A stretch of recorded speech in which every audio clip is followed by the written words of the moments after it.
Welcome to North Idaho Experience Podcast. In today's episode, Dave and I sit down with Kyle and Michelle Cooper from Best Life Coffee and Commerce, one of our favorite coffee shops here in Coeur d'Alene, but they are so much more than that. Very cool backstory with them. You guys will enjoy this conversation and hear their philosophy in business and what they have coming in the future, because it is big things and it may involve North Idaho Experience branded coffee bags coming soon. Hope you guys enjoy, and remember, if you're thinking about making the move up here, give our real estate team a call. That's how we pay the bills and make all of this happen. Enjoy.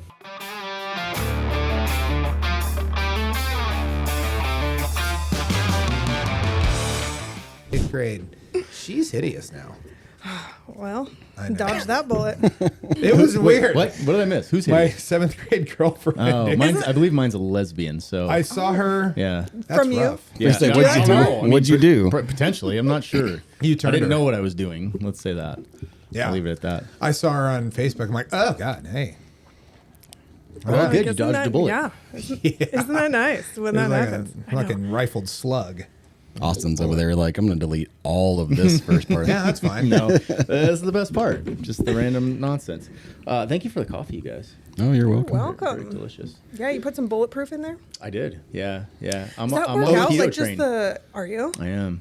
It just about Like this is my newly, third or- week. okay. Well, I've done it before, and I'm not doing it for weight loss. I'm doing it because my joints feel like I'm 80. Yeah. And it's killing me.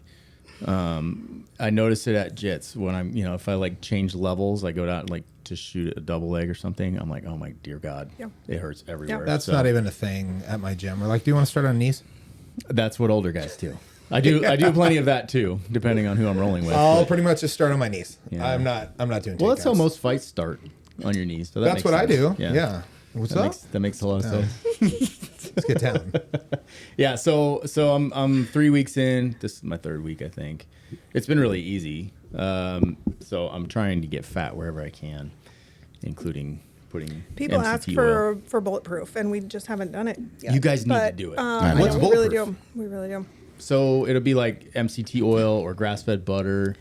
Oh, really? Like You just had it in like a thing. Yeah, and you just put it in, that's so the easiest that's way really to go. I good. mean, Yeah, I actually that's what we bought, should do. like last year, I bought all the stuff to do it, and then it just sat in the fridge and no one ever ordered it. So it'd be nice to have it to where you come can just order pour it in there instead. So what's, I'm still confused. What's exactly the Bulletproof? What's the blend? It's basically just putting fat into your coffee. So instead of using like heavy Butter. cream, you're using butter and MCT oil to get good fats into your I coffee. can't do Really? it. I She can't get do on it. She doesn't board. like the film that gets on top of it. It's good. like Coat the, your teeth and You just have to Well, like suck that down first. yeah, You know? yeah, just like a Chase slug it of with fat. the coffee. Wow. I've been I'm known not to for take it. shots of olive oil just to get. It's Oh, when I was doing keto? yeah, Yeah. yeah. It's good. Like it tastes I good. felt my You get a good vessels olive oil. just like You're probably doing like canola oil or something. 'Cause you're Oh my God. trash panda. IV. Put a little red dye in your canola oil and just.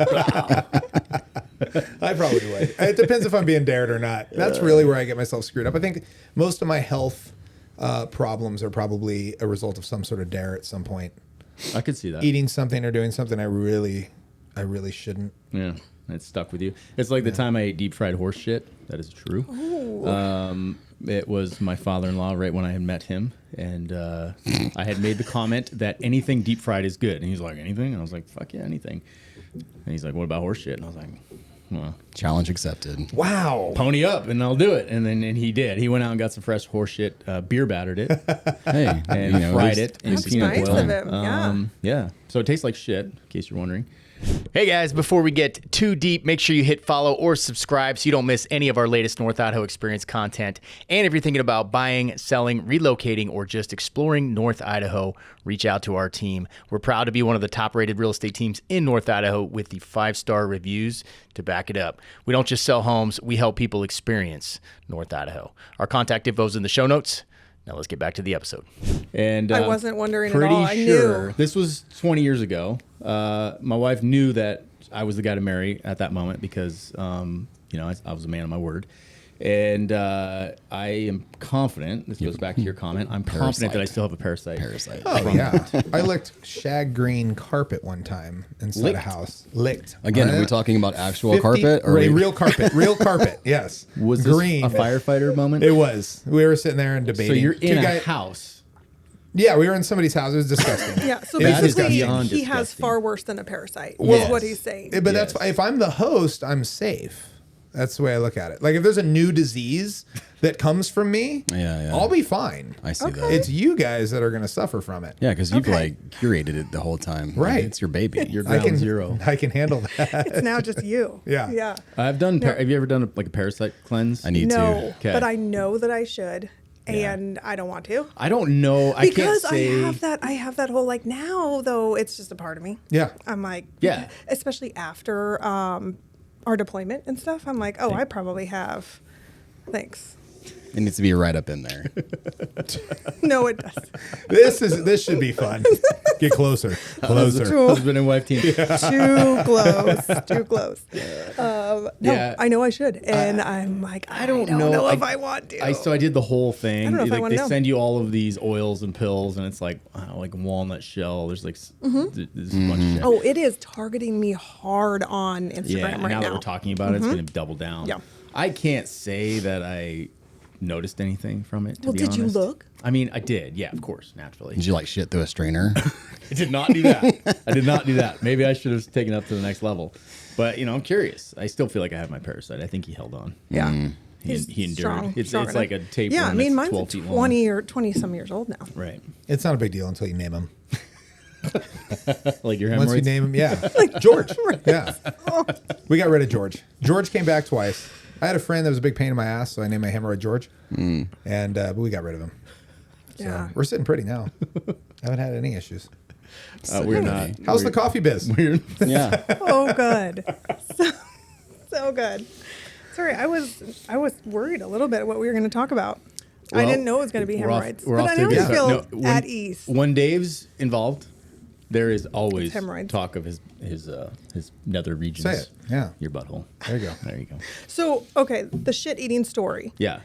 Now that you are of the age where your kids are We dating, can pass that along. Would I recommend this? Is where you're going. is that like a test that you're gonna? I think if you probably here's what I would do different. I would make sure the internal temperature hit like 165 or something, so that in theory the parasites would be killed. You're so nice. Yeah, that would be that would be me being a good dad.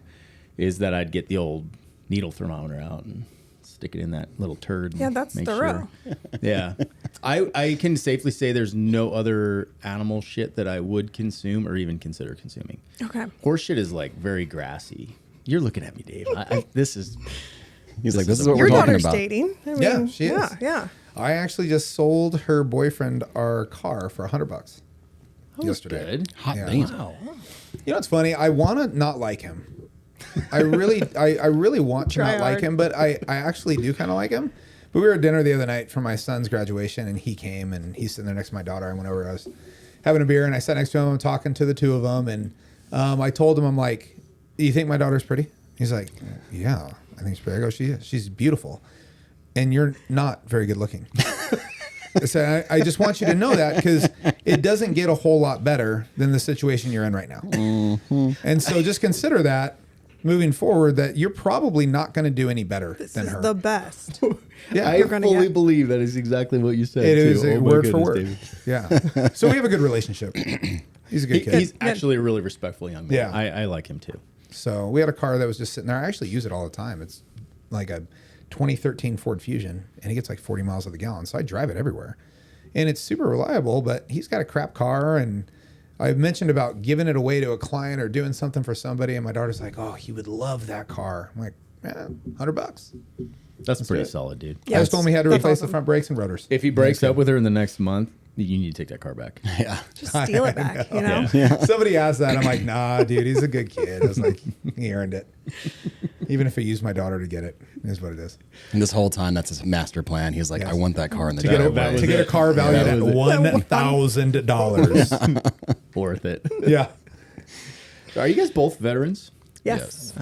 What branch? Army.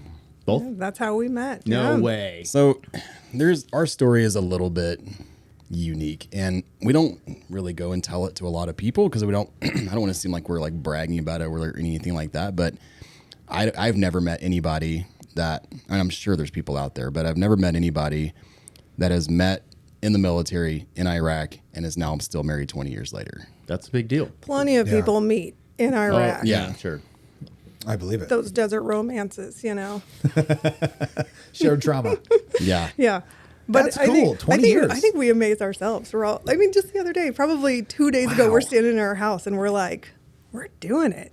Yeah. We're How many? Is it 20 old, we've years? got- Yeah. When's your anniversary? It's in October, October. so it'll be 20 years in October. Okay. Yeah, we just had our 20-year anniversary. Yeah, That's we're all freaking about the impressive. same. Actually, we're about 20 years also. So Look at us go. Wow. This Doing it. is like We're breaking the- statistically, Yeah. this is unique. yeah. Yeah. Wow, that is super cool. Yeah. So 20 years, you guys met in Iraq. What was the assignment? What were you guys doing over there? We were in transportation. So Okay. early on, 2004, 2005 is when we were deployed. I am originally from Oregon. He's from Texas. So we actually both got cross-leveled into a unit out of Iowa. And that's how we met. Yep. Was there. So I joined the military because so like I was going to high school and then went to college at Sam Houston State University, which is like a D1 AA school in Texas, to play football. When the 9/11 happened and I knew that I wasn't going to go pro or anything like that. And about a year and a half went by of, watching the war and everything on TV, and both my parents had worked for Enron, so they weren't going to be able to pay for college. Because that whole Enron thing kind of screwed him. And I was like, well, I want to do some. My brother was in the military, and I wanted to do something to be patriotic, like everybody was at that time. That's one thing that 9/11 did do, was bring a lot of people together. So I basically went to a recruiter and was like, hey, what's the fastest way I can get deployed? And he basically said, well, join the reserves because they're getting deployed more than what active duty is. And then you can always go active duty afterwards, but join the reserves and go transportation for convoys because we need stuff. So I was like, all right, cool. It's also one of the shortest schools. It's like 6 weeks after basic training. So I did that, and sure as shit, like 2 months later, I was deployed after my school. Yeah, I think it was, for me, it was 3 days after basic days, training. I was Wow. deployed. Yeah. And I was opposite. How I old were didn't you? really want to go. I was like, oh, yeah, just on a whim. Yeah. I actually joined the Army because the guy I was dating at the time said not to. And so I joined out of spite. So how old were Sure, you? I'm patriotic, all that. I love America. Yeah, her story's a I little different. was 19. 19? So 19, you I was got deployed? Yeah, I was 20. I was just 20 turned when I got deployed. Wow. 19 when I joined, 20 when I got deployed, turned 21 in Iraq. So young. So That's young. super young. That's So crazy. dumb. Yeah, that's nuts. Like I mean, yeah, I think back when I was 20 years old. I'm like, I would have not been helpful over there. Yeah. I don't I don't think know I if I don't would've think been most of us were, helpful. to be honest. But there's such a reason looking Yeah. back. Yeah. Yeah. Why they send 18-year-olds. For Right. sure. I get Come it. on. So like we were deployed obviously with people who also had families, and I mean I remember looking at these people and they were concerned about going out on convoys and getting blown up and all that type of stuff, and I'm just like, woo, like Oh, yeah. 20 something We years had old no cares. and had no cares. And that's Our convoys why, would though. get It's- hit, and I mean we took it seriously, but not as if we were there now. Right. We're there now. To go Totally now would different be a story. completely yeah. different story. So there is a reason why the enlistment's 18 and like they deploy all the young folks to do the bidding because you don't have any worries about anything. You're just naive in some Frontal cases. lobe isn't even developed. You're like, Yeah. you're like It's- I'll go do that. It puts You it want me to into- drive that over there? Yeah, it puts Yeah, it I'll into do that. perspective. I can't imagine my son going. I'd be worried. Yeah, for sure. Oh, yeah. Right? For sure. I know, like our daughter was And like, he'd "Hey, probably I think be about-" like, I'll be fine. Yeah. Yeah. Our daughter was like, maybe I should join the Air Force. I'm like, no, like, nothing, none of that right now. Like, don't do that. You know what's crazy? You brought it up. It's so funny and it's unique, and it's honestly, I think, one of our biggest deterrents for anybody ever attacking the United States. You mentioned it, right? 2004, people were extremely patriotic. And you think of how many people joined. I mean, you look back at any part of history with the U.S. when we have been attacked. You look back to December 7th, 1941.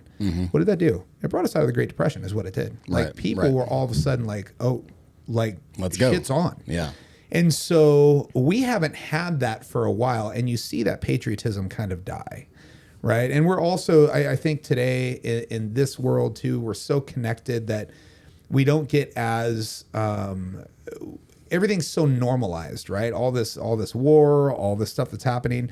But when somebody strikes the U.S., when there's a terrorist attack on our soil and we can identify an enemy, and the government exploits this, we know this. Yeah. Right? The I second was that you just can going to put say, a how name, deep do you want to go in this? right? You all can the put a way. name to it. All of a sudden, you have 18-year-olds that are like, hey, how do I get into this? Right. And so, I believe that's honestly one of the biggest protections we've had to our borders. Because you imagine somebody trying to attack the U.S. like ground troops. Bro, there's an Idaho force that would be like, Yeah. locked and loaded, let's go. You immediately will enlist 30,000 people up in North Idaho. Oh yeah. Yeah. I think people will go about it differently though now.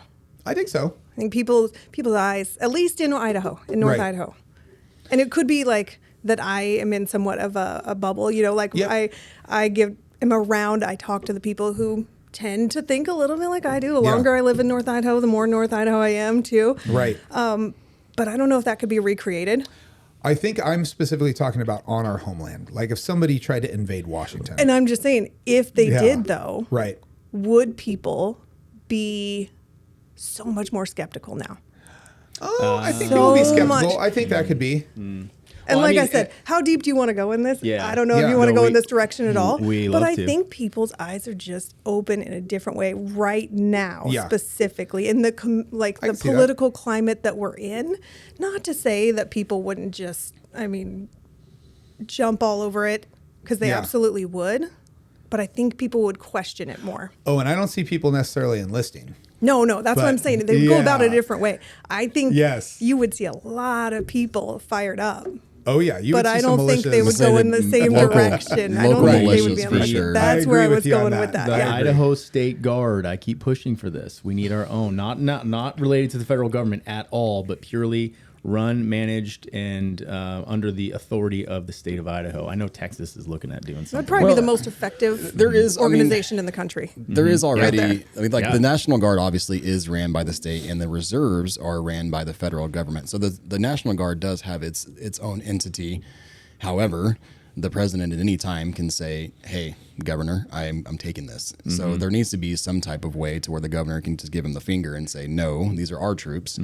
But Brad's got a little finger. we haven't gotten there yet. No, Mark Fitzpatrick would have pushed for it, but we got stuck with Brad for another 4 years, and he's not going to do it, I'm sure. No. But yeah, I agree, and if the North Idaho contingent would be very, very experienced. I mean, there are some people up here. Yeah. It's wild. Yeah. It would be really interesting to see what happens with something like that. Yeah, but I at the same, I think you were alluding to this. I don't know that we've fought a righteous war since World War II, Right.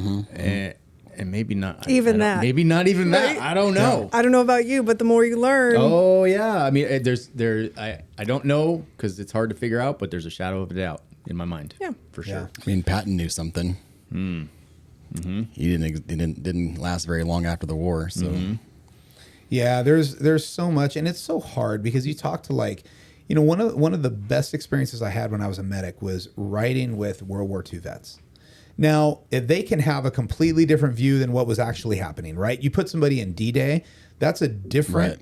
I will never question somebody that went through those types of things, right? But they were isolated in this part of the war when there's a greater overarching thing that they may not have been given all the information. Sure, Right? it's all I think that's true compartmentalized. for everywhere. I think Yeah. that's true for us. For sure. yeah.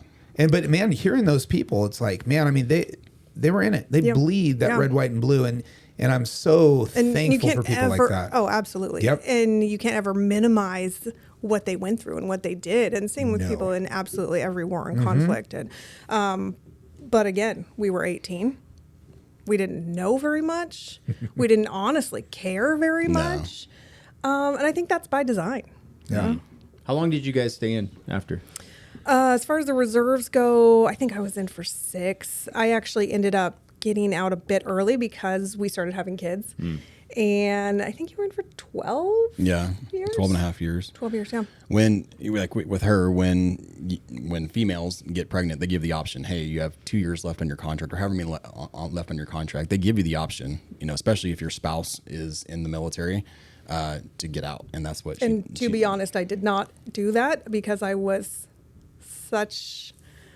ignorant to what it really meant to be a parent, and Yeah. I was looking back. I was like, gosh, I was such a hypocrite, and I remember other people having kids and the way that they would, I don't know. And I was just so 100% then that I was like, how could you not? How could you not stay in? How could you not want to deploy? Because I was all in. And so when they gave me the option, I signed it right away. I was like, yep, staying in. And right after our oldest was born, I was like, I will never go back. Yeah. I will It shoot my own changes. foot Yeah. off before I go back.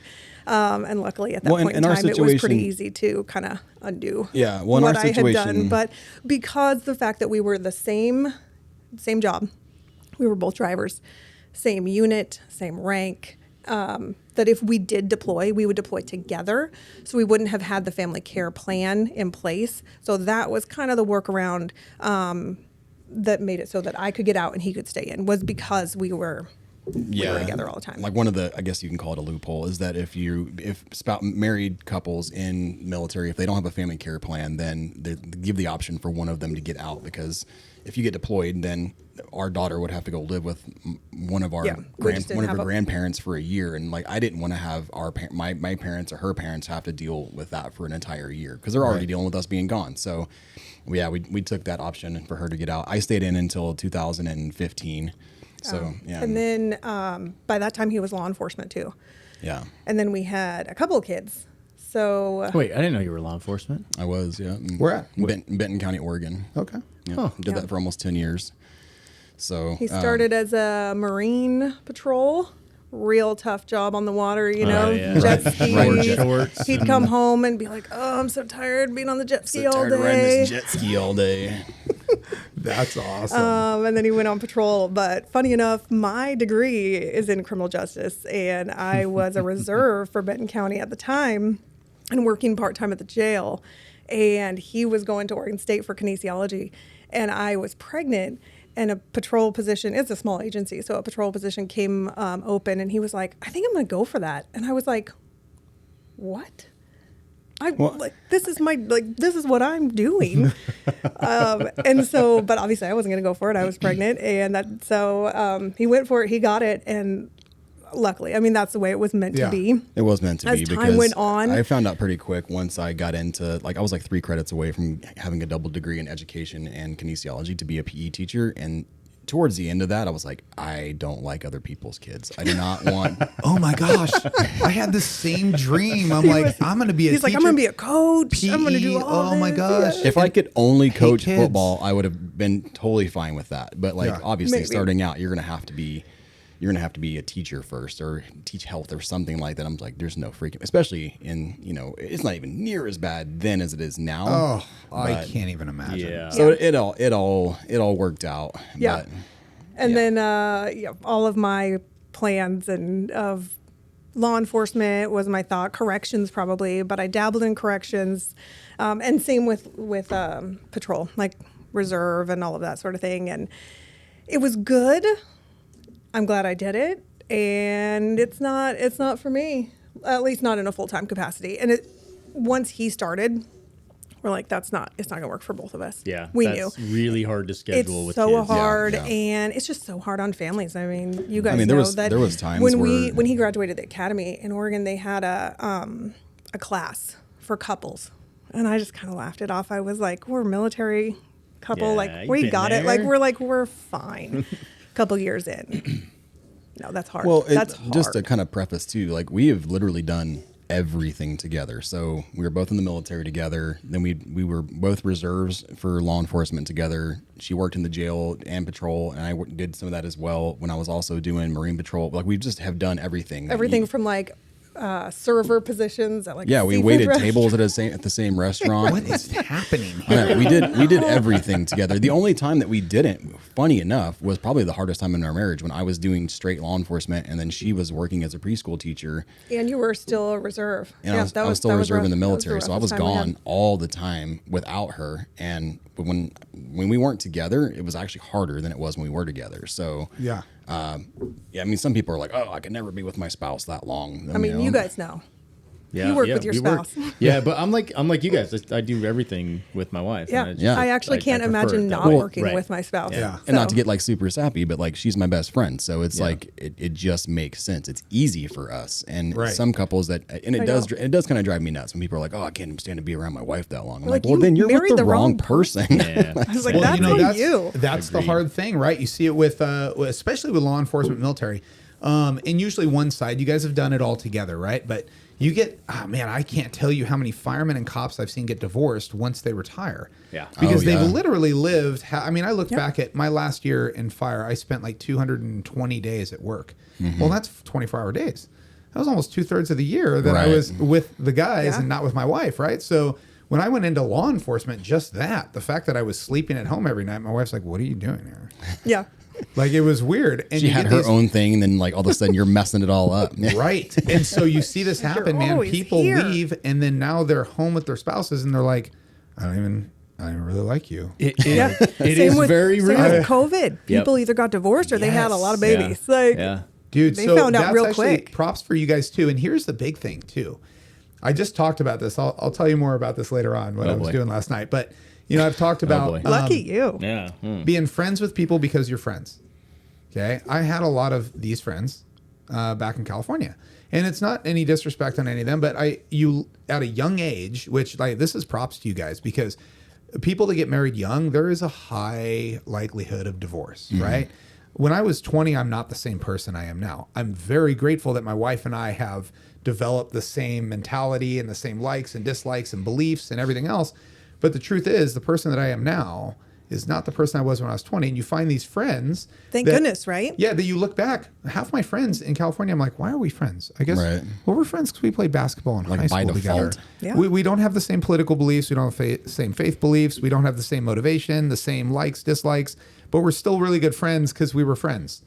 And now, people that I've met later in life when I've established my morals, my ethics, my faith, my background, all those things, the people that you have a tendency to blend with, you're like, man, this is who I am. This is like, you find that. So the fact that you guys have been able to grow together and still have that bond is pretty Well, awesome. and also the fact that we've Thank done you. I completely agree. since we have done everything together, like we've been able to lean on each other on certain things. Like, so, for the male part of the relationship, if he was deployed and the female had no idea what that person went through, then it's really hard to relate. And then Yeah. people get divorced. Well, I think one of you guys said it, shared trauma. yeah, Like, yeah, right? exactly. That's So such a real thing. I For sure. cannot imagine being married to somebody who has no idea. And both of us, we talk about this all the time, whether it's military or law enforcement. That's Yeah. got to be really rough. We've never experienced it, but being married to somebody who really It was- just can't relate. the fact that she had dabbled in law enforcement with both patrol and the jail and all that stuff while I did it full time, honestly, is what saved our marriage, because she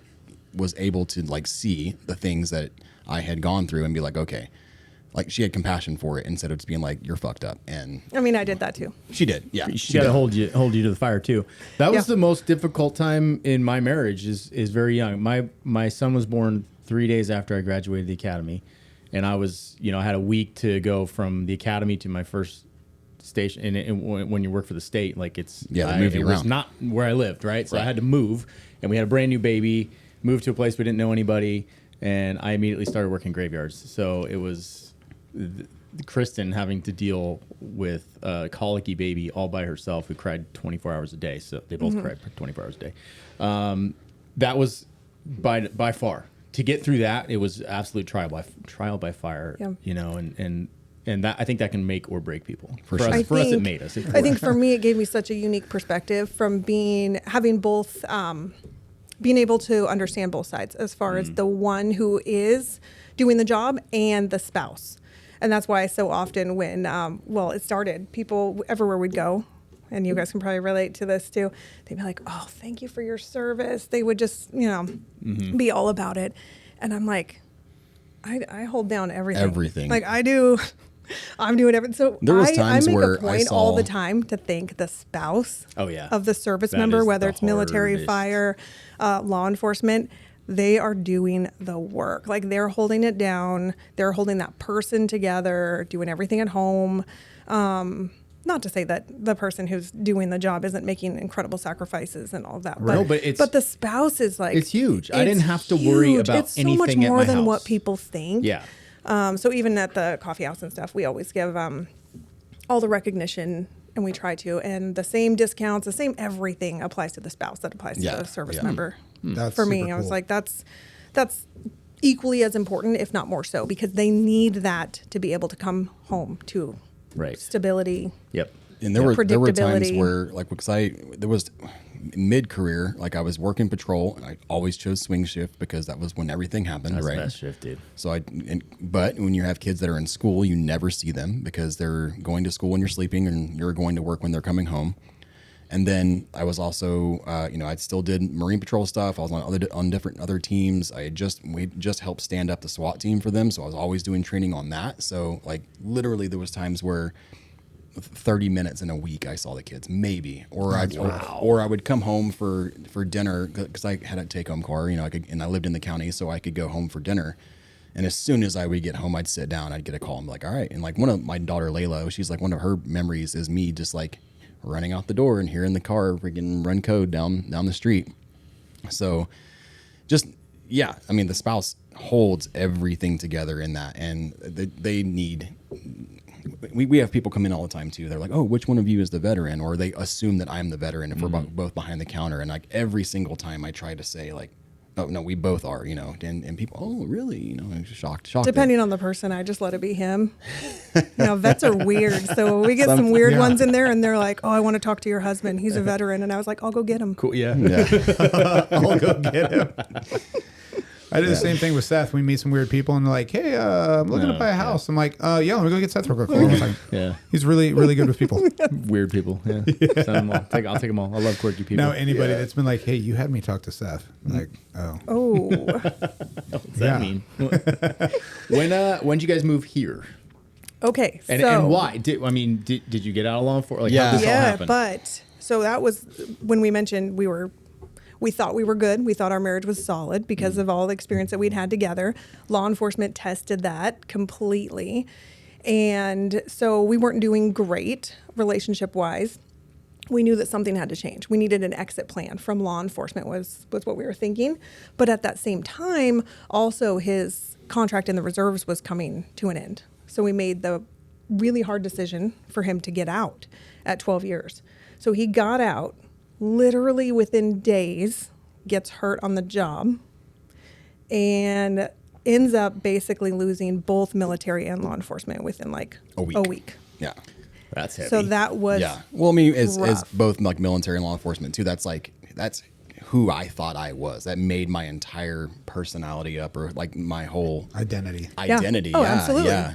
And so he had the brilliant idea that it was clear Back it up was real time quick. to move. Yeah. So when I was on like light duty, Can I ask how you got hurt? Is that It's not cool. so cool. I got a not cool hurt story too. So So for SWAT, you have to do your annual PT test and stuff like that. So we have all the gear on, and we're basically jumping over hurdles and all the simulation of like chasing somebody. And I jump over this hurdle, and preface that I've already had at this time I'd already had 6 knee surgeries. So Also, not cool stories. From the no. military. we won't go into those. So and some of them were football related too. Yeah. But anyway, so I jump over this hurdle. Freaking, I'd already blown out my ACL 4 previous times on my right knee. So when it happened, I was like, ooh, that's not good. Stand up and it's all jello-y. Little, pat on my back though. I did finish the test, and I beat other people with a torn ACL. Hell yeah, dude. So anyway, I go and tell like Sergeant, like, hey, I think I tore my ACL. He's like, fuck you, no you didn't. There's no way. Like, you just completed this test. And I go and get MRIs, and they're like, oh shit. So because I'd already had so many other surgeries, I could not get a doctor to sign off and say I was fit for patrol anymore. So I had the option to either take a dispatch job, which no way in hell I'm going to sit there at the desk and send all my buddies to calls, or they gave me a package to early retire. So I jumped on that. We were, because our marriage was rough, we thought, hey, let's start an Etsy shop. and start doing things Oh, together. we started doing weird stuff. We Weird started shit. woodworking together. We've done when people say, "Oh, we worked on our marriage," I'm like, "Really?" Because we worked on our marriage. We built we baby did some gates stuff. together, like of all things.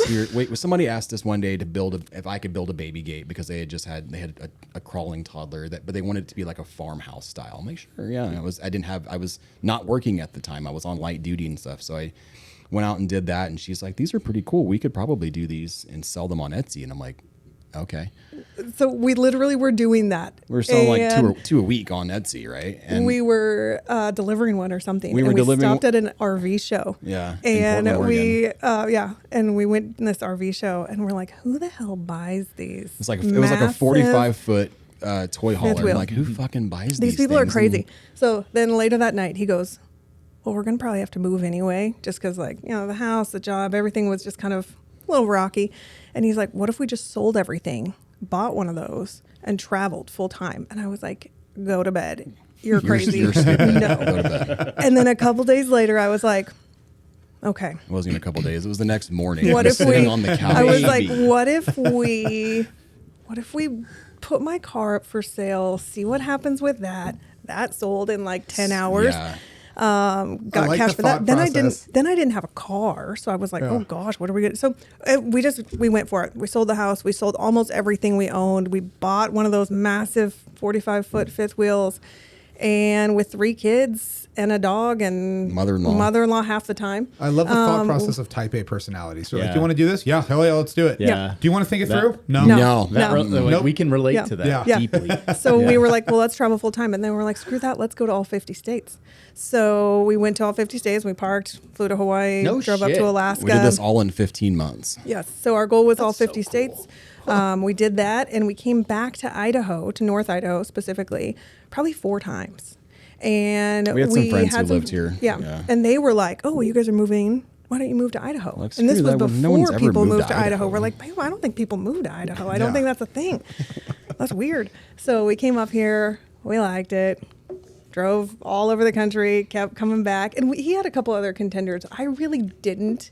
I loved Utah and she hated Utah. I'm just not deserty. But I'm I'm really, not deserty. I know. I'm really into like. I grew up in Eastern off-road Oregon. I need riding, trees. motorcycles. I need, And I grew up in Texas, so when I moved to Oregon, I was like, "Well, I'm never going back to Texas because Oregon is beautiful." But then when we found Idaho, I'm like, Idaho is like it's the Texas. beautiful without the Oregonians. It's the Texas mentality in some ways, but you still get mountains and cool stuff to look at. So I'm like, this works. Yeah. So 2017, we put an offer in on a house, didn't get it. Well, property. We wanted a little bit of property. And then we didn't care what the house looked like. And because at the We time would've got it for you, by the way. I know. You would have. You would have done a better job than the unnamed person that we had. Our unnamed realtor was garbage. But it was also meant to be because she didn't listen to a damn word we said. And That's the one thing good that she did is not listen to us. And she found property for us down south. for us down south of town, and I was like, I don't want to live south of town. And we went and looked at it. We liked it. Put an offer in. Didn't get it. We left. Went to the East Coast and in just New kept York State. traveling. And we got a call saying, "Are you still interested?" So we bought it, having looked at it once. And In the rain for like 30 minutes. She didn't even get out of the car. Jeez. Uh, How many acres you guys have? 10. 10. Nice. Yeah. Just the right amount. I Are you feel guys like. down in Cougar Gulch, or where are you guys at? Further No, south. we're So, further. Yeah, we're off Vogel between. Oh, I know where it is. Okay. Yeah. Nice. Yeah, I so love south of town. we do too. It is, like, So yeah. everybody was like, "You need to move north. You need to move north." And then, dude, so happy we didn't move north because I mean, this sounds really stupid, and Idaho doesn't have traffic, but like the traffic to get from freaking Lancaster to downtown are where dead right. where our business is would take 95, twice. 95 from Lancaster to the 90 is rough. Yeah, I yeah. avoid it like crazy. But now that we're south, there's It's so quick. I can go. You're going to see it's- like it's eagles and Moose elk and and all all kinds of of that shit. every time you drive. And yeah, it's just like from my perfect. doorstep to the coffee house downtown is like 18 minutes. That's awesome. amazing. Yeah, and it's the roads are always awesome in the wintertime, and there's a couple of times Yeah, where they like do a they good can't job. keep up, but it's better than in town. I mean, Yeah. the roads are better than they are in town. So we're super happy we moved down south. So we ended up getting that. This is a good story too, because when we bought the house, we're on the East Coast. We're like, okay, let's go back to Idaho. We only had one state left, which was Alaska. So we were going to drop most of our stuff at the house and drive up there. So we're coming into town. It's pretty late, and we call the realtor, and we're like, so how do we get in? Where's the key? And she goes, oh, I left the keys under a rock. And then she sends us a picture, a close-up of the rock. This is No on 10 perspective. acres. This is So pretty cool. we spend, I don't know, 45 minutes, the whole Texting her, family, what rock? She's like, it's the rock by the door. There's picking up it's- rocks all over our property, trying to find the keys. It's classic. Finally found them. Classic Idaho. If she by chance listening to this, she's like, oh, they're talking about me. Yeah, good. They are. That's fantastic. All right. So, what did you guys? You're like serial entrepreneurs. I'm starting to gather, or at least just so type A that you need to be doing We something. need What to did be you doing do right something, away? Yeah, but we yeah. also are the kind of people that switch it up all the time. We're like, yeah, you want to do that? I mean, Yeah, you want to do sometimes that? it's fun. Yeah. Sometimes Yeah. to our detriment, but it's worked out. Like we've never, I'm not bragging. We've never failed at anything. We've like really put ourselves in binds, but we've always come through with it. So when we first moved here, we didn't have jobs. We had just been living on, my pension that I had. And we were like, well, we should probably do something because we had just bought a house and we needed to be able to afford to do other things besides. I think my mic just went out. Oh, yeah, we lost you. Wait, is it back? Check. Yeah, there we go. There we go. Oh, yeah. Yeah, we needed to do other things besides, just live in our house. So we We had do this. what everybody does. We opened a yoga studio. Oh my gosh, yeah. So we had this Naturally, right? We had this Naturally. 45-foot fifth wheel that we had owned for 15 months that we did not need anymore. And when we were going through our marital issues, one of her friends invited her to yoga, and she was like, "I've never done yoga." You can Like, tell that this, is some weird hippie shit right Yeah. there. That's Oh, what I was yeah, I've been thinking. once. especially in Oregon, right? So In Oregon. she Yeah. wanted to open a yoga studio in North Idaho, but Because truth basic- be told, that did a lot for us, for me personally, Yeah. physically, mentally, and for our marriage. I mean, that really saved us. she was like, I want to do this, but I don't want to do like Oregon hippy dippy freaking crystal. I was like, I want to bring this to people who really need it. And a lot of that is, in my mind, I was like first responders. The You breathing. should probably tell this part of the story the- because I'm going to completely butcher it. Just every aspect of it.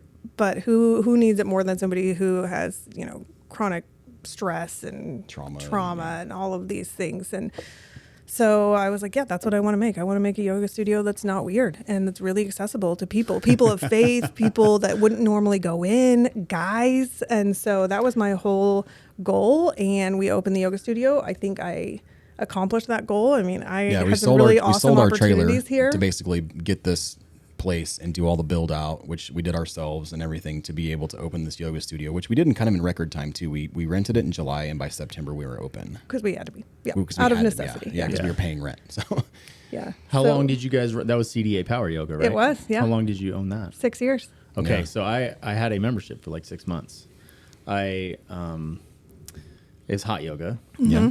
I tried for 6 months to love it, but it is so fucking hard. It is so hard. is I hard. taught I dreaded it it. all the time, and every time I did it, I was like, "This Yeah. is the worst." Yeah. Like I would go and I would get my ass beat so bad, and then there's like an 80-year-old woman that's just killing rocking it. that shit. We know And- that 80-year-old woman. Yeah, Camille. you know what I'm talking about. Yes. Yeah. And Shout out to Camille. I want to be her when I grow up. It never for sure. got easy for like I was like, no, fuck this. I'm going back to jujitsu. I'm gonna get choked out and beat up. It's This is- better Yeah. and easier than Yeah. hot yoga. This is great to know because I've And gone where once. else in your life do you avoid hard Yeah. things? yeah. That's the question Yeah. that you have to ask Just yourself. yoga. Oh no, my everything God. else I'll do. But I Well, don't the fact that he just said it doesn't get better, and everybody said that, I'm never going back. I went once, and I don't like. I mean, I'm looking at them. I'm like, I don't understand. They were like, take your hand, wrap it around your ankle, up back by your neck, and then I want you to tug then on your just- ear. And I'm like, yeah, and that's then not just my arm's balance not on 8 your feet elbow. long. I the, cannot do the that. power yoga is a different beast, It's dude. completely Dude. different. It is It really is hard. It's powerful though. Yeah. It's- Oh, yeah. It is. And Oh, yeah. It it's makes you one of the- question every I decision always you've felt ever good made. when I was done. I always Yeah. felt good when I was Yeah. done. But the mental effort to get there, I was like, oh my God, I would rather do many other things right I now. feel like that's a huge part of it, and I think that is why it is so good for first responders and everything. Is the Yes. fact that it is all a lot of. We used to teach at noon. We had it was an unofficial firefighter class. It was open to everybody, but only firefighters came because they had that type of schedule. And I taught that on Fridays. Okay, so Yes, I was a certified yoga instructor as well. That's so hot. Which is so weird to say. Did you wear yoga pants? So my I tell people like Tight ones. Yeah. So what did you do? Like, well, I was on the SWAT team and now I'm teaching yoga. Oh God. What the fuck? But I liked those classes with those bros because we were able to screw around everything. But yeah, because you've got to be able to bring in a certain level of just do it. Just do the damn thing. And some humor. So I could never do a traditional yoga class either. That's all, They're too boring. It's so boring. The power yoga is not boring. So It's boring. really physically difficult. it's so good for you too. Yeah. I mean, like you could do jujitsu, you could do freaking CrossFit, but then you can go get wrecked in a power yoga class. Yep. I mean, like all of your thoughts about yourself that you had just go out the window. Yeah. Why are my arms so heavy? And why are you convincing yourself that, or letting yourself believe that you can't do it? Yeah, yeah. It's just getting out of your head, into your physical body, into the moment, noticing your habits, noticing your tendencies. It's all about that. It's See, about this is awareness. the shit they would say at the beginning, during the class. It's And about I'm like, awareness. fuck you. Yeah, you're like, This I don't was want to a- hear any of that. I don't want to hear that. This was a And that's why it was definitely- so good for me, because at the time, I mean, in all honesty, I didn't know if I wanted to stay in my marriage. But then I went to yoga and I was like, I was in chair pose, which is pure torture. Savage. It's pure Just an torture. air squat And I for a remember whole them air just squat. saying like, just get out of your head and just stay. What if you just stayed? What if you quit overthinking it? What if you quit allowing yourself to stop, to let go, all of the things that you want to do, and you just stayed? And I was like, oh shit. It's not easy. It's not easy. What if I just stayed? And that hit me like a ton of bricks. And then I think Gosh, from the hair there, just got so heavy. from there, I was like, oh, they're like, do you really want to come out, or are you convincing yourself that that's the easy thing to do? Is it the thing that you want long term, or Right. is it the thing that you want right now that's the loudest? Because that's what it is. It's the loudest right now. It's just get out, get out, get out. And then I was like, oh, but what do Yeah. I actually want? What's going to actually make me better? What's going to make me not only going to help us, but long term, what I really want to stay. Yeah. That's super cool because that realization is pretty tough. And most people realize it after they've already made that decision based off the loud noise, right? Exactly. It's based off the noise. Because it's a path of least resistance, right? Everything. It's the easy thing, yeah. And usually when you, I'm sure everybody's been to counseling. I've been to counseling too. It's usually focused around one or two issues. It's not the complexity of being married and everything else is so much more than that. And you end up trading the whole thing for one or two issues, and you go somewhere else, and then you find 5 or 6 issues. You're like, Well, it's about the feeling in the moment too. That's what I Right. needed to get past, is what I was feeling in the moment. Yep. And that's where I think a lot for me of the types of yoga or the specific yoga classes, teachers, where I'm not on board, because they Right. talk so much about feelings. And I'm like, okay, but what if we didn't listen to our feelings all the time? Right. Because yeah, feelings are sometimes valid. They're needed sometimes. But also, if we just went around, I mean, what separates us from a toddler is the fact that we can feel something. We can feel anger, resentment, whatever it might be. Just whatever you feel in yoga. Yeah. You know, wanting to get the Rage. hell out, rage. Yeah. And you can set it aside and think logically. not Right. not That's- act on it and not in the act on moment, it. Yeah. Not allow that to drive your decisions. So that's what it was for me too. It was like, okay, this is what I'm feeling. This freaking sucks. And what if I just didn't listen to my feelings right now? And I did what was actually best. Yeah. Well, let me ask you guys this. Kind of change tune a little bit. Best Life Coffee. How did you guys come up with the name?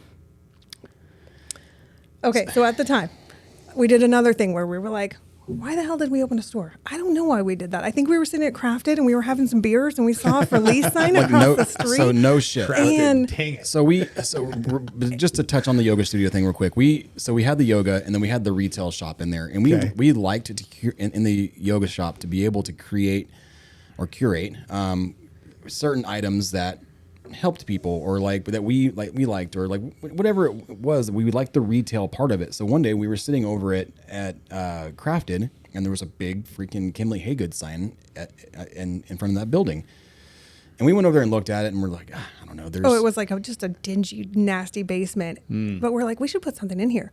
Yeah. We should do like a store. We should do a store. And we're like, let's do like, it'd be like all of our favorite things. You know how Instagram will like basically target you with all these things. Yeah. So like, let's just take all of those things that we really like and then just put them in one place. We actually care about. We don't want to sling Lululemon. Like that's not what we actually want. Well, that was the thing too, is that we had Lululemon in the yoga studio, because that's what people bought. But and then we couldn't. Like, no, that's not what we care about. Everything, like all of Lululemon's values, like did not align with us. I'm like, why are we selling shit that we can't even get behind? So we're like, we want to sell like American made, and we wanted like to sell Born Primitive and like all these other brands. First brand that we were just so excited to get was First Form. Yeah. Because I mean, Andy Frisella, we would listen to his podcast constantly. We were all about it. 75 Hard. So First Form, people were like, "What's going to be in your store?" And we're like, "We don't know, but First Form will." Yeah. Like, oh, you can be supplement store? Like, no, no, we're not doing that. But we are going to carry it. They're like, okay. So we just started collecting brands that we were like, yeah, we can get behind that. Yeah, that's awesome. We like the story behind that. And whether it was like a small business or veteran owned, first responder owned, something, just anything that we thought would help people literally like live their best life, because we were into personal growth and just luckily, like we mentioned earlier, wanting to not stay the same people as we were when we were 20 years old and when we met. And that's something that we have been able to share in, is challenging each other and wanting to continue to evolve and grow, whether it's, spiritually, physically, mentally. We knew that that was important. And we wanted to bring that to more people. And so we opened a store. And we could not think of a name at all. And our logo for CDA Power Yoga was really similar to this. And we're like, what if we made our logos? Like the words could fit together. It's recognizable that it's the same people. Now we're kind of changing this one. And luckily they're changing theirs a little bit. We have a new logo coming out that we're super excited about. But we'll also have this one as well. But that's all we thought. It was just like, let's do something that helps people to live their best life, whatever that means to them, like doing hard things, but also being out on the lake. And so we came up with that. We thought it fit together. And another just random, who would have thought, was people come in all the time to the coffee shop from out of town. They're just passing through. We don't have drive-through. We're not convenient. We're downtown with 0 parking. We're like, oh, well, what brought you in here? And they're like, we Googled the best coffee in Coeur d'Alene. Oh, that's cool. So it's best, life coffee. So then they just like the SEO was built in that we didn't best coffee in Coeur d'Alene. Yeah. I love it. And we never even thought about that, because we were a store for years before we were a coffee shop. Yeah. So we opened the store in 2021 and we were just a retail store, and we carried Black Rifle Coffee because, again, a veteran-owned brand that people could get behind at the time. Didn't brew it, but we carried like their bags, right? Yeah, so we had some branding on the windows, and people would come in and be like, "Oh, I thought you sold like drip coffee here or whatever." I'm like, "No." Everybody thought we were a coffee shop. They would come down and they'd be like, "I thought you were a coffee 50 shop." 50 people would come down in like a year, and they're like, "Hey, we thought you were a coffee shop." So then finally we were like, why the fuck aren't we doing coffee? Like she's always wanted to do it. I was like, let's do that. So there, next to the space that we had was a bunch of still like just storage that was not rented yet. It was available space. So we talked to our landlord and we're like, hey, can we rent this spot from you two and knock this wall out and just expand where we have the entire basement Super level? easy in a historic building to change the plumbing, change, like we are straight dumb. Like we're just like this. We're like, oh, we can do anything we want. Yeah, we're like, let's do it.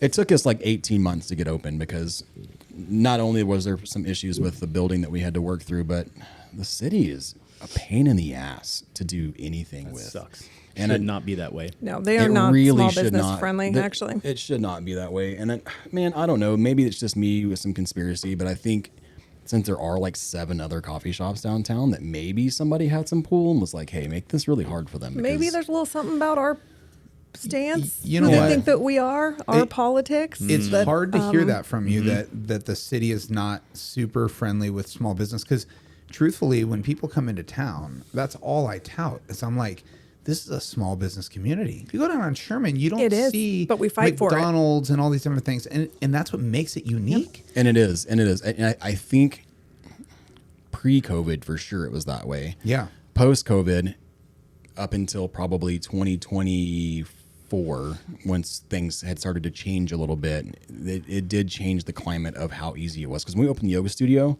I didn't even have a freaking permit to open that. I went there to get our sign permit, and they're like, you're opening a business? And I'm like, yeah, well, we've been doing this for months. I'm like, oh, we had no idea. Here's Super your easy. sign permit. You're good.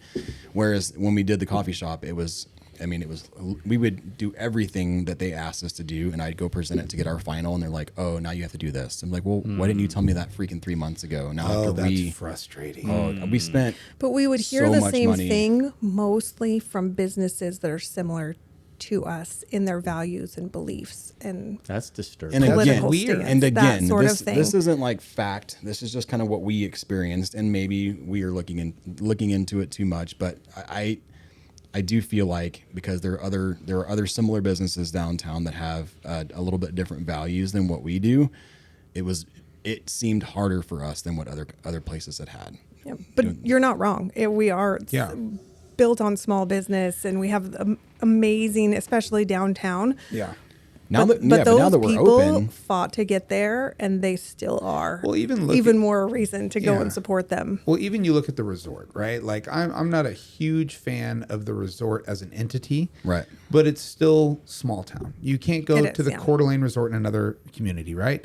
Marriott, I'm frustrated that that's coming in because it's just a name that you can find anywhere, and that It'll be to great me- for you guys. 'cause it's yeah, very It dark. will I've be got- good. I was going to In ask you guys another about year or that. so, Yes. But it's hard. Right. It is It's hard. hard when you Yeah. look at that and you go, okay, well, I get it. But at the same time, like, that stuff can stay away from downtown. I don't know. want that Yeah. here. I it don't is want hard. I have recognizable mixed names. feelings about it too. Yeah. And mostly I just have to accept it. It's not We- going to you change can't it. fight You Marriott. can't We go to have Best to Life find in the another good in it. community. Right. And if you ever do, it started here. Exactly. And that's what I love about it. I got to bounce back to the retail side because it's one of my favorite places to shop downtown as a dude.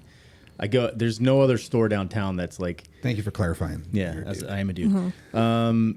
I don't know. A lot of the other stores downtown are like, I don't know, Hippie. grandma-ish. They are, yeah. It's not cool stuff. I go into your store and there's a lot of masculine things. There's not another place. There's not another place in town where you can go and buy like a T-shirt for a guy, some earrings for your wife, and then walk out with a tourniquet for your car. Right. I mean, and then grab some First Form for for some meal prep or whatever. The vibe is like so pro-American. You go in there and people with our backgrounds are like, oh yeah, this feels right. Well, It there's feels one like thing home. that we do. That's what we were hoping for. Yeah. That was Yeah. our It entire works. mission, was to make a place that it's not too feminine, it's not too masculine, it's family friendly.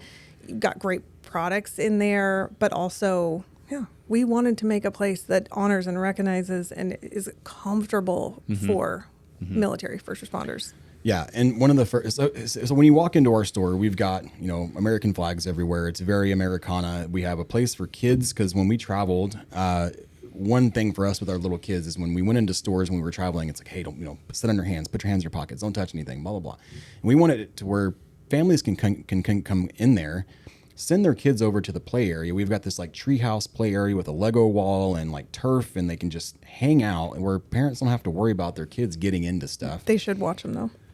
They should definitely watch them because there's some times where like I should start charging Side a fee. note. I should start charging a fee because I'm taking care of their kids while they shop. So that's not actually included in the shopping experience. Military, cop, yoga instructor, babysitter. Babysitter, yeah. Makes sense.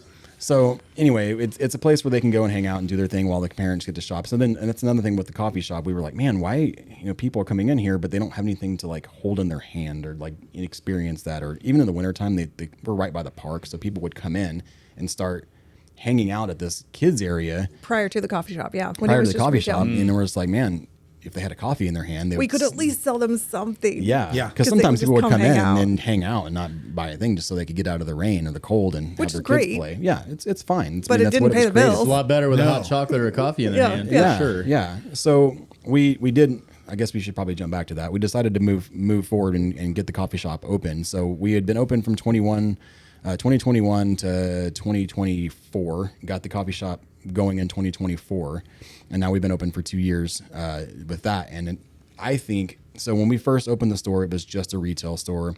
When we opened the coffee shop, it was we're a retail store that serves coffee. And then now that whole vibe is flipped because we are definitely more busy with the coffee than what we are with the retail side.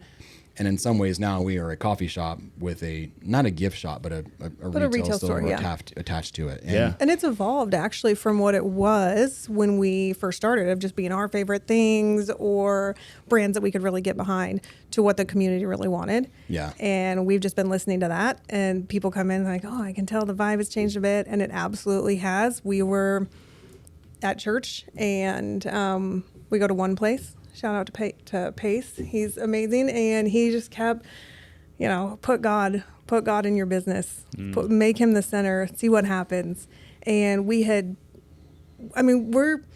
really outspoken about our faith. We're comfortable in our faith, but it wasn't at the forefront of our business, certainly. And people kept coming in though, because we would have one or two things in there that had a Bible verse on it or something, a shirt. And my daughter does a lot of the ordering, and so she would bring in a couple things. And then we started being known for people come in. They'd be like, I heard you could buy a Bible here. Those things would fly off the shelf, and we couldn't keep them in. Yeah. Oh, interesting. So we started carrying Bibles, and which is really interesting, because when I was growing up, my grandpa had a Bible store, and I never in a million years really would have thought that I would be selling Bibles years later. And so we started selling like that sort of thing and faith-based products. And now people come in all the time. That's like one of our number one sellers now. That's so cool. Kidding. Yeah. So we went from, really trying to do first responder brands and local brands and all that stuff to now kind of being heavy on the Christian brands. And just kind of by default, that has worked out, and that's what the just community. Because we've listened. That's what the community has told us, and what God has told us. I love it. So it's amazing. Yeah, we came in. We still carry the other stuff, but that's kind of what we've kind of gotten rid of some of the bigger brands. Now it's like a deeper reflection of who we are. So we feel even more authentic. Yeah. And more freedom. And just like now this is truly us. Yeah. This right here. That's really cool. So there's some cool updates with the coffee side, right? Yes. Can we talk about that? Is it out? Is it out now? Yeah. Gotta talk about it. It's out. We've had like a soft launch. Okay. But the big launch is coming. So going into coffee, we originally had Black Rifle coffee that we weren't able to brew in our coffee shop, because in order to do that, you have to buy into the franchise, and no way in hell was I going to, one, be under a franchise, or two, I think that wasn't possible. I think the buy-in was like $150,000 or more just to do it. And I'm like, no thanks. So it's already taken in Coeur d'Alene too. Yeah, weirdly enough, the person owns the area for Black Rifle, and they've owned it since like 2020. They do like a zip code protect. They yes. do, yeah. Where that we didn't even pursue it. Just even we already crazier, knew that. Even crazier too. Evan and those guys actually walked through our building, because they were, before we moved in there. That was actually one of the things that almost kept us from getting that space, is because those guys were thinking about putting a Black Rifle in that building. Wow. And I'm so thankful they didn't. And to my knowledge, right now, there's no plan of there being one in Coeur d'Alene anytime soon. I mean, then I could be completely wrong, whoever has the area, but right now they're not doing any more expanding because they went public and all these other things, right? So that being said, we were looking for a coffee company that had similar background, but also had values of what we had, and we found Bison Union, which, weirdly enough, he used Bert Kuntz used to be the CFO of Black Rifle, and then branched off and just did his own thing, and made phenomenal coffee out of Sheridan, Wyoming. And we were under those guys for a couple of years using their coffee. Yeah, Bert was amazing.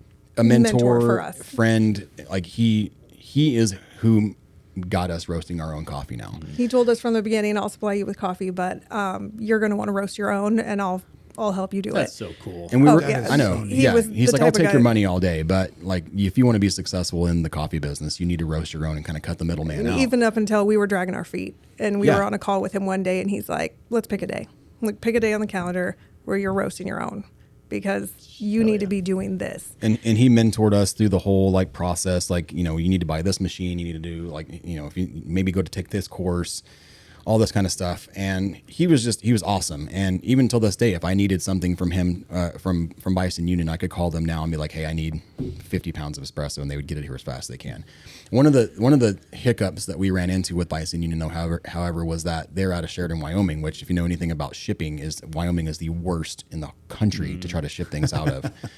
So our coffee would literally go from Seattle to Wyoming. They would roast it and they would come back to us. And then in the wintertime, there was times where like, oh shit, like if that coffee doesn't come today like it's supposed to, we're going to have none. We'll have none. We needed them, and we absolutely loved having Bison Union. But we knew that the time would come when we needed to do our own thing. We needed to be roasting our own just to make the business actually work, and so that we could. Well, we also wanted just to call it our own. You know, we people would ask, oh, do you guys roast your own? And we have to be, in some ways I was kind of like, no. Yeah. You know, it's kind of like People disappointed want about local it. stuff, and we're like, oh, it's from Sheridan, Wyoming. They'd be like, Sheridan, Wyoming. We're like, yeah, but it's great, believe me. And it was. But we wanted to get our feet under us in the coffee shop, figure that business out. And now we're tackling the business of roasting. Which is a whole nother animal. Yeah. Oh, it is. And it's great. So back to serial. We are roasting entrepreneurs. our own coffee now, currently in Best Life, and our actual bags and everything we're really excited about. We've got a really cool series that we've been working on for months and months, from a light, medium, dark roast, espresso, a couple other great ones. We'll be white labeling for a couple of people, you know, and who could that be? And we will have our coffee out. And the great thing about our bags is that they do have a purpose. So to each of our bags, we're working with a different organization and giving a part of those proceeds to different organizations that mean something to us. So a way for us to even more expand on, okay, how can we make a positive impact in the community, outside of the community, a broader reach? And that's what roasting allows us to do anyways, because I don't know, you guys have a busy season too this summer, but for a coffee shop downtown Coeur d'Alene, it's so seasonal, and we need to be able to broaden our reach.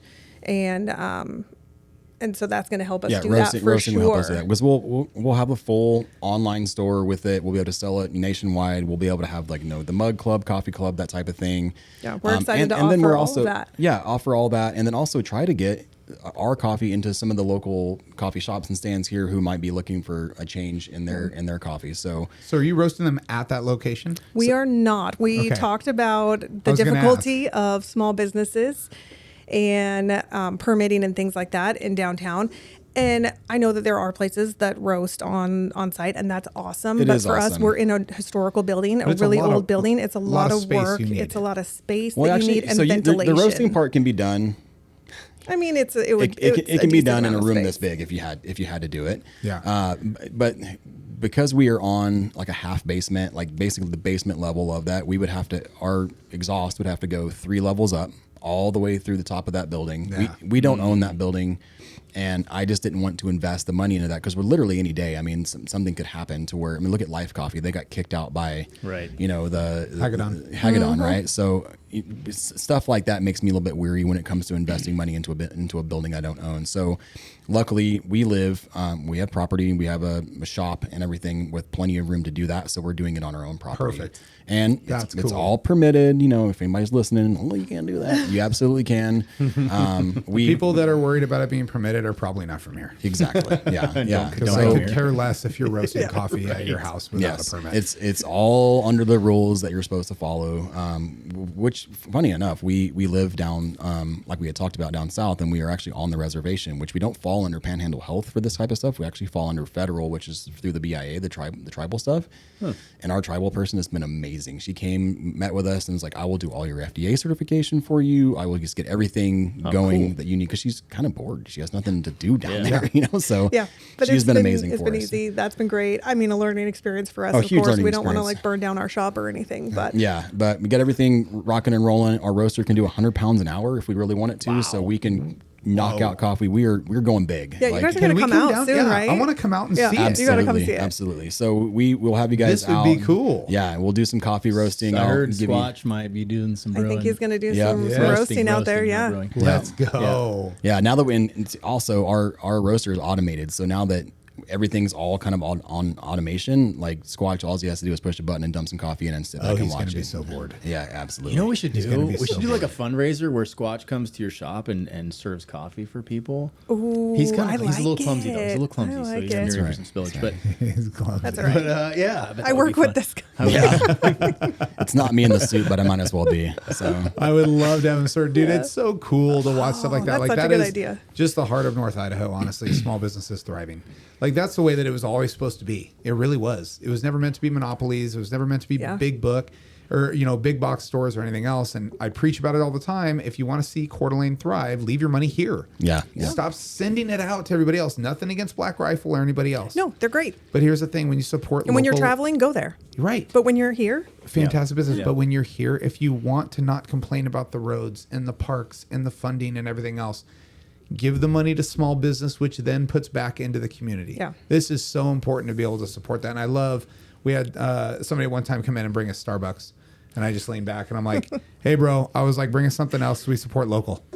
Nice. And it didn't necessarily get through. And I was like, I'm serious. I don't want to see your Starbucks 100%. stuff. No. Yeah. But I've started doing all my appreciate client it. meetings at your place, but partly one, because it's right there and it's really good. But a lot of our clientele are same backgrounds. Same backgrounds, And yeah. you go in there and they feel comfortable. Right. You ever done client meetings? Yeah. You have clients? Occasionally I do, David. Oh, yeah. when allow you me give to- him those ones, Yeah, you know? when he lets me work. I do see- Those are the ones he brings in. Yeah. I do see John No, and Austin more than you, though. So what does that They're say? busier than I am, yeah. 'Cause I'm in Yeah, they're here. busier than those guys take vacations. We But love it. Yeah. I am. No, They're out in the we're woods right now. fortunate in Coeur d'Alene. We've got great coffee. We've got great Yeah. coffee downtown in so many Cool different vibe. places. Yeah, each one has their own vibe, and there's ones that are a little bit more work oriented, more geared Yeah. toward tourism, and Well, that's the we thing, fall too. in the middle. Like you can come and work and have your meetings, like you said, but you can also come in and shop, and we have all sorts of little gatherings there. Yeah, and if you're coming to a coffee shop that's going to do like super foo drinks with like awesome latte art, like we can do that, but that's not who we are. We serve good quality cups of coffee. But if you want something like that, there's like 5 other places that you can go downtown Yeah. that also do that same good stuff. Yeah, I mean, our if coffee that's your tastes vibe. better. Theirs might just look better. So I'm not into that shit anyway. So. no, I want to like drink it and have it taste good. As soon as you put a lid on it, all that goes away anyway. Right, So. right. So across from Crafted, southwest corner of 6th and Sherman. Yeah. Yeah, yeah. That's where people can find you Got guys. it. Nailed it, David. Yeah, I nailed it. Like you know your beat, dude. Good job, He Copper. did some research Yeah. before he came in. But here. this is cool. Do you know how excited I'm going to be when we have North Idaho Experience the coffee? bags? The coffee I'm bags. so excited. We weren't for sure if we it. could announce that. Yeah, yet, no, so we there can are. announce it. We can announce it. It's real. We will have North Idaho Experience coffee bags. I believe there's a Sasquatch on it. I'm not- Roasted be. off of Vogel There might Road. be. Yeah, Yeah. locally here. It's gonna be so cool Love for it. us. Yeah, we're gonna be Locally giving that roasted away like crazy. coffee. Those My bags, son got to work on those bags too, He which did? is pretty cool. those That bags is should be awesome. available within about 2 weeks. They are at print right now, so within 2 weeks we will start. By the Oh, time we were this hoping we would podcast have them in releases- hand, but yes. I will tell you this: They'll be there out will really soon. never be another type of coffee at my house after that comes out. Yep, Sounds good. Yes. There won't be. agreed. Yeah. So I'll our We got to figure get. and our bags too. Let's just kind of we probably touch on those real quick. So we have a light, medium, dark, and espresso roast. Yes. Go ahead and tell us about our light roast. The light roast, well, they kind of tell a story. The series tells a story. It's called First Light, and the medium is Rise and Resilience. Our dark is Legacy.